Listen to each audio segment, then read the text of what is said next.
So hi guys, நான் உங்கள்கிட்ட பாணி. ஸோ நம்மளுடைய நேயர் வந்து ஒரு கேள்வி கேட்குறாங்க. பூகா ஸ்பியர் அப்படின்னு சொல்லக்கூடியதை பற்றி சொல்லுங்க அப்படின்னு சொல்லிட்டு, அது என்னப்பா அது பூகா ஸ்பியர் அப்படின்னு சொல்லி பார்க்கும்பொழுது, ரொம்ப நாளைக்கு அப்புறம் ஒரு அறிவியல் தீனி இன்னைக்கு நம்மளுக்கு வந்து கிடைச்சிருக்கு. நம்மளுடைய நேயர்னுடைய ஒரு இதனால நன்றி. இந்த பூகா ஸ்பியர் அப்படின்னு சொல்லக்கூடியது பூமியை சார்ந்தது அல்ல. இது எங்கேயோ வேற்று கிரகத்திலிருந்து வந்திருக்கிறது அப்படின்னு சொல்லி ஆராய்ச்சியாளர்கள் சொல்றாங்க. இப்போ இதில் பியூட்டி என்ன அப்படின்னு சொன்னா, சமஸ்கிருத சொற்களை பயன்படுத்தும் பொழுது, இது இந்த அந்த அந்த ஒரு பந்து மாதிரி இருக்கக்கூடிய ஒரு அமைப்பிலிருந்து ஒரு வகையான அதிர்வலைகள் வெளிய வருது. சமஸ்கிருத சொற்களை பயன்படுத்தும்போது. ஸோ இது வந்து அப்போ ஏலியன் டெக்னாலஜில சமஸ்கிருதம் உண்டா? அப்படின்னு சொல்லக்கூடிய ஒரு கேள்வியில வந்து இது இப்ப நின்னுகிட்டு இருக்கு. இத பத்தி தான் இன்னைக்கு நம்ம பார்க்க போறோம். வளவளன்னு பேசுறதுக்கு ஒண்ணும் இல்ல. சிறு தகவல் தான். பொறுமையா கேளுங்க. மெக்சிகோல கொலம்பியா நாட்டுல பூகா அப்படின்னு சொல்லக்கூடிய ஒரு இடம் இருக்கு. இந்த இடத்துல மார்ச் மாசம் 2025 ஒரு பந்து வடிவானது வந்து வானத்துல குறுக்கையும் நெடுக்கையுமா அப்படி இப்படின்னு சுத்திட்டு இருந்திருக்குது. எங்க போகணும்னு தெரியல போல. சுத்திட்டு இருந்தது, பொசுக்குன்னு என்ன நினைச்சதோ தெரியல, கீழ விழுந்துருச்சு. அவ்வளோதான். சரிங்களா? அது வந்து விழுந்த ஒரு இடம். நல்ல நீர்ப்பரப்பு சேர்ந்து, நல்ல வளமான ஒரு மண் வளம் கொண்ட, புற்கள் நிறைய விளந்த ஒரு இடத்துல தான் வந்து அது பொத்துன்னு கீழ விழுகுது. அந்த நிலத்துக்கு சொந்தமான ஒரு விவசாயி தான் அத கண்டெடுக்கிறாரு. கண்டெடுத்தும் போட்டு இந்த மாரி ஒரு இருக்குன்னு சொல்லும்பொழுது, நம்ம உடனே தான் ஆராய்ச்சியாளர்கள் எங்களுக்கு எல்லாம் தெரியும் அப்படின்னு சொல்லி வருவாங்க இல்லையா? அப்படி வந்தவங்க தான் மெக்சிகோ நாட்டினுடைய ரொம்ப மதிப்பு மரியாதை உள்ள நேஷனல் அட்டானமஸ் யூனிவர்சிட்டி UNAM அப்படிங்கிறவங்க வர்றாங்க. அந்த பந்து வடிவா இருக்கக்கூடியத தூக்கிட்டு ஆராய்ச்சிக்கு எடுத்துட்டு போயிடுறாங்க. இப்ப மேட்டர் என்ன அப்படின்னா, அந்த விவசாயினுடைய நிலத்துல அந்த பந்து உழுந்தது பாருங்க. உளுந்த மேனிக்கு அந்த புற்கள் எல்லாமே அப்படி வாடி போச்சு. சரி, ஏதோ உளுந்த வேகம், இல்ல அந்த பந்து சூடா இருந்திருக்கலாம். அப்படிலாம் நம்ம நினைக்கலாமா? தப்பு ஒண்ணும் இல்லையே. அனுமானம். அப்போ அது அந்த புல்லெல்லாம் வந்து அப்படியே அதனுடைய உயிர்த்தன்மை அப்படியே போகுது. அப்புறம் அந்த பந்த எடுத்துட்டு போயிடுறாங்க ஆராய்ச்சிக்கு. சில தினங்களுக்கு உள்ளாகவே பார்க்கும்பொழுது, அந்த பந்து விழுந்த இடமும், அதை சுற்றி இருக்கக்கூடிய ஒரு சிறு பகுதியும் பார்த்தீங்கன்னா, அந்த நிலம் வந்து முழுமையாக வறண்ட ஒரு நிலமா மாறிடுது. அந்த இடத்துல அதற்கப்புறம் புல்லு முளைக்கவே இல்ல. அங்க இருக்கக்கூடிய அந்த நீர்த்தன்மை முழுக்க காணாம போயிடுச்சு. எப்புட்றா இது நடந்தது? அப்படின்னு கேட்டா, பொதுவாக இதுபோல இருக்கக்கூடிய ஒரு சூழல் எப்ப நடக்கும் அப்படின்னு கேட்கும்பொழுது, அணுக்கசிவு நடந்தா நடக்கும். அப்போ இந்த பந்திலிருந்து ஒரு வேளை அணுக்கசிவு ஏதாவது வருமோ? ஏதோ அந்த ரேடியேஷன் அப்படிங்கிறது வந்து ஏதாவது வருமோ? அப்படின்னு சொல்லி ஆராய்ச்சி பண்ணி பார்த்தா, அப்படியெல்லாம் ஒண்ணும் இல்ல. அப்ப இது அணுக்கசிவும் இல்லன்னா, அப்ப வேற எப்படி அந்த இடத்துல நீர்த்தன்மை எப்படி வத்தி இருக்கும்? நிலத்துல இருந்து நீர் எப்படி வத்தி இருக்கும்? அந்த அந்த அந்த உயிரினங்களினுடைய அந்த உயிர்த்தன்மை எப்படி கெட்டு போயிருக்கும் அப்படின்னா, ஆராய்ச்சியாளருக்கு பதில் தெரியல. அவங்க என்ன சொல்றாங்கன்னா, இந்த பந்திலிருந்து நம்மால் கண்டுபிடிக்க முடியாத ஏதோ ஒரு வகையான ஒரு சக்தி அப்படிங்கிறது அதிலிருந்து வெளிய வருது. அந்த வெளிய வரக்கூடிய சக்தி, இங்க இருக்கக்கூடிய அந்த நீர்த்தன்மையும், அந்த உயிரினுடைய உயிர்த்தன்மையும் உறிஞ்சி தன்னகத்தே வைத்துக் கொள்ளக்கூடிய அந்த ஒரு தன்மை வாய்ந்ததாக இருக்கிறது. இது இப்படி ஒரு வாய்ப்பு அப்படிங்கிறது இருக்கலாம். அப்படிங்கிறத சொல்லி இப்ப நிறுத்தி வச்சிருக்காங்க. அது ஏன் நடந்தது? எப்படி நடந்ததுன்னு இப்போ வரைக்கும் அவங்களுக்கு தெரியல. இப்படிப்பட்ட இந்த பந்த ஆராய்ச்சி பண்ணிட்டு இருக்கும் பொழுது, டாக்டர் கார்லாஸ் முனோஸ் அப்படிங்கிறவரும், இன்ஜினியரான ரோடால்ஃப் கரிடோ அப்படின்னு சொல்லக்கூடியவங்க இந்த UNAM அந்த யூனிவர்சிட்டியினுடைய ஆட்கள். அவங்க வந்து ஒரு பிரஸ் கான்ஃபரன்ஸ்ல சொல்றாங்க. என்ன சொல்றாங்கன்னா, இந்த மைக்ரோஸ்கோபிக் ஸ்கேன் எல்லாம் வந்து அத பண்ணி பார்த்தேங்க. பண்ணி பார்க்கும்பொழுது, இன்னைக்கு நம்மளுடைய அட்வான்ஸ் டெக்னாலஜி அப்படின்னு சொல்லக்கூடிய இந்த ஃபைபர் ஆப்டிக்ஸ், அதுபோல அதற்கு ஒப்பாக இருக்கக்கூடிய அந்த வயரிங் டெக்னாலஜி எல்லாம் அந்த பந்து போல இருக்கக்கூடிய அமைப்புக்குள்ள இருக்கு. பயங்கர காம்ப்ளிகேட்டடான ஒரு அமைப்பு அப்படிங்கிறது அந்த பந்து அப்படிங்கிறதுக்குள்ள இருக்கு. இந்த பந்து போல இருக்கக்கூடிய அமைப்புக்குள்ள அந்த வயரிங் டெக்னாலஜி இருக்குல்ல, இது என்னன்னா, ஒரு சிக்னல அனுப்பவும், அந்த சிக்னல ரிசீவ் பண்ணக்கூடிய அந்த ஒரு தன்மை கொண்டதாக அந்த அமைப்பு அப்படிங்கிறது இருக்கு. இது மட்டும் இல்லாம, இதுக்கு ஒரு நியூக்ளியஸ் ஒரு மையப்பகுதியும் இருக்கு. இந்த மையப்பகுதியில ஒரு சிப் இருக்கிற மாதிரி உண்டான ஒரு அமைப்பு அப்படிங்கிறதும் இருக்கு. இந்த சிப்ப சுத்தி ஒரு 18 சிறு சிறு பந்து போல இருக்கக்கூடிய அமைப்பு அப்படிங்கிறது இருக்கு. 18னாங்க பின்ன ஒரு 36 பந்துகள் உள்ள என்னமோ இருக்கு அப்படிங்கிற மாரி சொல்றாங்க. அப்போ இந்த போல பந்து மாரி அமைப்பு இருக்கு. இத வந்து பாதுகாப்பதற்கு 3 அடுக்குகள்ல இந்த மேற்பரப்புல பந்து போல இருக்கக்கூடிய அமைப்பு அப்படிங்கிறது இருக்கு அப்படிங்கிறாங்க. சரி. இப்ப இந்த பந்து போல இருக்கக்கூடிய அமைப்பு இதுக்கு உள்ள தான் இவ்ளோ விஷயமும் இருக்கு. அப்ப வெளிப்புறமா இருக்கக்கூடிய அந்த ஒரு அமைப்பு ஏதாவது வெல்டிங் வச்சிருக்கணும்ல. ஓ! முட்டை போண்டாக்குள்ள முட்டை எப்படி போச்சு? மாவுல வந்து கேப்பே இல்லையே அப்படின்னு வெள்ளைக்காரன் ஒரு நாள் யோசிச்சானாம். இங்க நம்ம அது ஒரு கோயம்புத்தூர்ல ஒரு இது சொல்லுவாங்க. சரிங்களா? ஸோ அதனால அதுபோல இப்போ உள்ள ஒரு பொருள் வைக்கணும்னா இந்த 2 பாதி பாதியா இருக்கிறத இப்படி சேர்த்து நடுவால வந்து வெல்டிங் வைப்பாங்க. இது காமன் சென்ஸ் இல்லையா? அதுபோல வெல்டிங் வச்சதுக்கு உண்டான அந்த ஜாயிண்ட் அடிச்சதுக்கு உண்டான இது இல்ல. அது முழு பந்தா அப்படியே இருக்கு. இது என்னய்யா அது விந்தையா இருக்கு?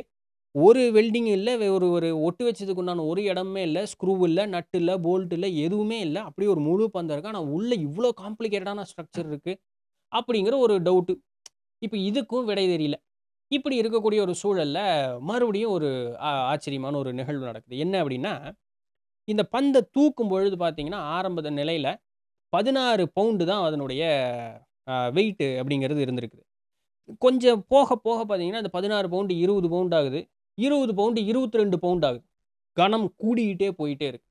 அப்படின்னா என்னன்னா, இவங்க என்ன சொல்றாங்கன்னா, இந்த டெக்னாலஜி ரொம்ப ஏதோ ஒரு ஹை டெக்னாலஜியா இருக்கும் போல. இந்த புவியீர்ப்பு விசைக்கு மாறாக நடக்கக்கூடிய ஒரு தன்மை கொண்டதாக இந்த ஒரு பூகாஸ்பியர் அப்படிங்கிறது இருக்கு. அந்த பூஹாங்கிற நாட்ல கண்டுபிடிச்சதுனால, அந்த வளையம் அந்த உருண்டையா இருக்கிற அந்த ஸ்பியருக்கு அப்படியே பேர் வச்சுட்டாங்க. அதனால பூகாஸ்பியர். ஸோ இதுக்கு வந்து இந்த கிராவிடேஷனல் ஃபோர்ஸ வந்து அட்வான்ஸ்டா, ஃபியூச்சரிஸ்டிக்கா ஏதோ யோசிச்சு, புவியீர்ப்பு விசைக்கு மாறாக செயல்படுவது போல, தன்னுடைய கனத்த வந்து குறைச்சு அ குறைக்கக்கூடிய அந்த ஒரு தன்மைய பண்ணக்கூடிய அளவுக்கு ஏதோ அட்வான்ஸ் டெக்னாலஜி. எதுக்குன்னா, வேகமாக பயணிப்பதற்கு இது பயன்படுத்திக்குது. ஸோ இந்த கண்டுபிடிக்கும்போது கம்மியான வெயிட் இருந்தது. இப்போ வந்து அதனுடைய ஒரிஜினல் வெயிட் அப்படிங்கிறதுக்கு அது வந்திருக்கு. இதுவுமே வந்து ஒரிஜினல் வெயிட்டான்னு தெரியல. நாங்க கண்டுபிடிச்சுக்கிட்டு இருக்கோம். அப்படிங்கிற மாரி ஒரு வார்த்தைய அவங்க சொல்றாங்க. இது இப்படி போய்க்கிட்டு இருக்கும் பொழுது, நம்ம ஆட்கள் எல்லாருமே அத ஒத்துக்கவா போறாங்க? கண்டிப்பா கிடையாது. அவங்க என்ன சொல்றாங்கன்னா, டாக்டர் ஜூலியா மாஸ்பிரிட்ஜ் அப்படிங்கிறவங்க ஒரு cognitive neuro scientist and UAP unidentified phenomenon அப்படிதான் நெனைக்கிறேன். இருக்கலாம். சரி. இந்த யுஏபி ரிசர்ச்சர் அவங்க என்ன சொல்றாங்கன்னா, "ஏய் இது ஏதோ ஆர்ட் ப்ராஜெக்ட்டா இருக்கு. நம்ம ஊர்ல இந்த யுஜி, பிஜி ப்ராஜெக்ட்ல இன்னைக்கு பிஹெச்டி ப்ராஜெக்ட்டே அப்படித்தான் காசு குடுத்து தானே வாங்கிட்டு இருக்காங்க." ஸோ அந்த மாதிரி இது ஒரு ஆர்ட் ப்ராஜெக்ட் மாரி இருக்கியா? இத போய் ஏலியன் டெக்னாலஜின்னு சொல்றான்ல பைத்தியக்காரனுங்கன்னு அந்த அம்மா சொல்ல. டாக்டர் ஜூலியா மாஸ்பிரிட்ஜ் அப்படின்னு அவங்க சொல்றாங்க. இதெல்லாம் ஒண்ணும் இல்ல. இதெல்லாம் மனுஷன் தான் கிரியேட் பண்ணியிருக்கான். என்னமோ பண்ணி ஊர ஏமாத்திக்கிட்டு இருக்கானுங்க அப்படின்ட்டு. நெறைய அந்த வீடியோஸ்ல எல்லாம் கமெண்ட் போடுறவங்களும் அதான் சொல்றாங்க. இன்னைக்கு பாரு ஏலியன் டெக்னாலஜின்னு வெள்ளைக்காரன் சொல்றான். நாளைக்கு ஏலியன் தான் அட்டாக் பண்ணுச்சுன்னு சொல்லிட்டு, உன் மேல வந்து குண்ட போட போறான் அப்படின்ட்டு. இது பாரிசாலன் அவர் வந்து ரொம்ப நாளா இத சொல்லிக்கிட்டு இருக்கிறாரு. என்ன நடக்க போகுதுன்னு தெரியல. ஸோ இந்த மாதிரியும் மாறுபாட்டான ஒரு கருத்துக்கள் அப்படிங்கிறது வந்து கொண்டே தான் இருக்கு. ஸோ இந்த மாதிரி இருக்கக்கூடிய ஒரு சூழல் இருக்கிறது தான் இந்த பூகாஸ்பியர் அப்படின்ட்டு. அத சுத்தி நிறைய ஏதோ எழுத்துக்கள் போல இருக்கக்கூடியது இருக்கு. இப்ப இந்த அனிமே பார்க்கிறதெல்லாம் உங்களுக்கு கார்ட்டூனுங்க.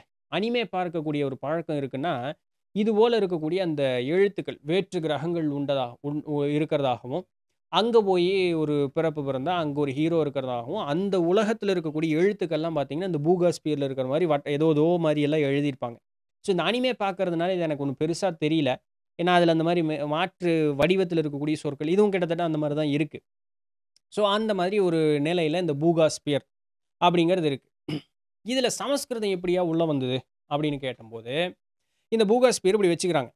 வச்சுட்டு ஒரு ஒரு வகையான ஒரு சப்தத்தை அவர்கள் எழுப்புறாங்க. எழுப்பும் பொழுது இதிலிருந்து ஏதாவது ரெஸ்பான்ஸ் வருதா? அப்படின்னு பார்க்குறாங்க. ஒரு ஒரு டிவைஸ் மாரி இப்படி வச்சுக்கிறாங்க. வரக்கூடிய ரெஸ்பான்ஸ் அந்த அதிர்வலைகள அளக்கக்கூடிய அந்த மெஷின்ஸ் இப்படி வந்து வச்சுக்கிறாங்க. அப்போ ஒரு ஒரு சப்தத்தை எழுப்பும் பொழுது ஒரு வகையான அதிர்வலைகள் அப்படிங்கிறது வந்துகிட்டே இருக்கு. ஒரு அம்மா வந்து பக்கத்துல நின்னுக்குது. அந்த அம்மா வந்து சமஸ்கிருதத்துல மந்திரங்கள் சமஸ்கிருதம் அப்படின்னு மட்டும் சொல்லிட்டாங்க. நம்ம ஏதோ பெரிய மந்திரமா இருக்கும் போல அப்படின்னு நினைக்கும்போது, ஒண்ணும் இல்லைங்க. அந்த அம்மா பகவத்கீதையிலிருந்து இது படிச்சுட்டு ஒரு சங்கு ஊதுது அந்த அம்மா. பெரிய ஒரு சங்கா. அது ஒரு சங்கு ஊதுச்சு ஃபர்ஸ்ட்டு. அந்த வீடியோ போட்டா காப்பிரைட் வருமான்னு எனக்கு தெரியல. வேணா எல்லாம் லிங்க் எல்லாம் கீழ டிஸ்கிரிப்ஷன்ல தர்றேன். நீங்களே போய் பார்த்துக்கங்க. எங்கேயாவது வீடியோ உள்ள போட்டா காப்பிரைட் அடிச்சிற போறான். சரி அந்த லிங்க் எல்லாம் கீழ தர்றேன். நீங்க பார்த்துக்கலாம். சரிங்களா? ஒரு அந்த அம்மா சங்கு ஊதுது. சங்கு ஊதியும் போட்டு பகவத்கீதை எடுத்து கீதா உபதேசம் தாங்க. யதா யதா ஹி தர்மஸ்ய கிளானிர்பவதி பாரத அந்த இது இருக்கு பார்த்தீங்களா? ஸோ அத வந்து அந்த அம்மா படிக்குதுங்க. படிக்கும்பொழுது இவங்க அந்த மீட்டர் இப்படி வச்சிருக்கும் பொழுது, அதிலிருந்து ஒரு வகையான அந்த வைப்ரேஷன் வந்து கொஞ்சம் இப்படி ஸ்பைக் ஆயி நார்மல் ஆகுது. அந்த அம்மா பேசும் ஸ்பைக் ஆயி நார்மல் ஆகுது. இது சமஸ்கிருதம் படிச்சப்பன்னு இல்ல. வேறு எந்த ஒரு வகையான ஒரு சில அதிர்வலைகளை இவங்க உண்டு பண்ணி, இது ரெஸ்பான்ஸ் பண்ணுதா? அப்படின்னு பார்க்கறதுக்கும், இது இந்த மாரி அதிர்வலைகள மாத்தி தான் குடுத்தது. நம்ம ஆளுகளுக்கு கன்டென்ட்க்கு இது ஆச்சு. சமஸ்கிருதம் பேசினதுனால தான் இது நடந்ததுன்னு. இது இந்த உலகத்தில இப்ப எப்படி மாத்தி விட்டாங்கன்னா, ஏலியன் டெக்னாலஜி அப்படிங்கிறதுக்கே சமஸ்கிருதம் தான் ஏன் தேவைப்படுது? சமஸ்கிருதம் அப்படிங்கிறது வந்து வெறும் மொழி அல்ல. இது இந்த அண்டத்தையும் தாண்டி இருக்கக்கூடிய ஒரு பயங்கரமான ஒரு கோடு அப்படிங்கிற மாரி எல்லாம் பேசிக்கிட்டு இருக்கிறாங்க. நம்ம ஆட்களே வந்து அதற்கு மாற்று கருத்தாவும், கிண்டல் அடிக்கக்கூடிய ஆட்களாகவும் இருக்கவும் செய்றாங்கன்னு பாருங்களேன். எல்லாம் கமெண்ட்ல போய் பார்த்தீங்கன்னா தெரியும். ஒரே கிண்டலும் கேத்தும் ஒரே கிண்டலும் கேலியுமா இருக்கு. ரோலிங் ஆயிப்போச்சு. கிண்டலும் கேலியுமா இருக்குது. ஒப்புக்கொள்ளக்கூடிய ஆட்களும் உண்டு. இப்படிப்பட்ட ஒரு விஷயம் தான் இந்த பூகா ஸ்பியர் அப்படின்னு சொல்லிட்டு. ஆனா, அது என்னமோ ஆராய்ச்சி பண்ணக்கூடிய ஆட்களையோ, இல்ல அந்த ஒரு பந்தையும் பார்த்தோம்னா, எனக்கு என்னமோ உன்னைய பார்த்தா நல்ல டாக்டர் மாரியே தெரியலடா அப்படிங்கிற மாரி தான் இருக்குது.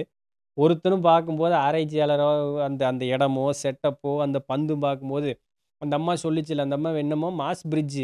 "ஏய் இது ஏதோ ஆர்ட் ப்ராஜெக்ட் மாரி இருக்குடா பார்க்கறதுக்கு" அப்படின்னு. கிட்டத்தட்ட அந்த மாதிரி தான் இருக்கு. ஏதோ அனிமே பார்த்தவன் ஏதோ பண்ணுன மாதிரி. ஏமாத்துறானுங்களா? உண்மைய சொல்றானுங்களான்னே தெரியல. ஏலியன் ஏலியனுங்கிறானுங்க. இந்த பாபா வாங்கே அப்படிங்கிற மாரியெல்லாம் அவங்க வந்து அ 2025ல ஏலியனை மனுஷங்க பார்ப்பாங்க அப்படின்னு சொன்னா, கடைசியில 2026 இன்னும் ஒரு 4 மாசத்துல வரப்போகுது. இதெல்லாம் தான் ஏன் ஏலியன் மனுஷன் கம்யூனிகேட் பண்ணுனான்னு சொல்லி கொண்டு போய் 2026லயும் யூடியூபர்கள் அத சொல்லப் போறாங்க இல்லையா? சமயத்துல நாமளும் வீடியோ போட்டோம்னாலும் போடுவோம். ஸோ அப்படிப்பட்டு அதுக்கு ஏத்த மாரி உதவுற மாதிரி இந்த மாரி அப்பப்போ வந்து போய்க்கிட்டு இருக்கு. பெருநாட்ல வந்து ஒரு 2 பொம்மை போல இருக்கக்கூடிய ஒரு இத கண்டுபிடிச்சிருந்திருக்காங்க. அது வந்து 1000 வருடம் பழமையானது, ஏலியன்கள் அப்படின்லாம் சொன்னோம். கடைசியில அந்த ஆராய்ச்சியாளர் கவர்ன்மெண்ட்டே என்ன சொல்லி, இது பூரா இந்த பூமியில இருக்கக்கூடிய மிருகங்களினுடைய எலும்புகளையும், அதனுடைய முடிய வச்சு செஞ்ச 2 பொம்மையா அது. ஏலியனாவது, வெங்காயமாவது அப்படின்ட்டு அவங்களே போயிட்டாங்க. அது 1000 வருஷம் பழசு தான். ஆனா எல்லாம் இங்க இருக்கிற பொம்மைய தூக்கி செஞ்சது சும்மா அது வெறும் பொம்மை தான் அது. மத்தபடி ஏலியன் எல்லாம் ஒண்ணும் கிடையாதுன்ட்டாங்க.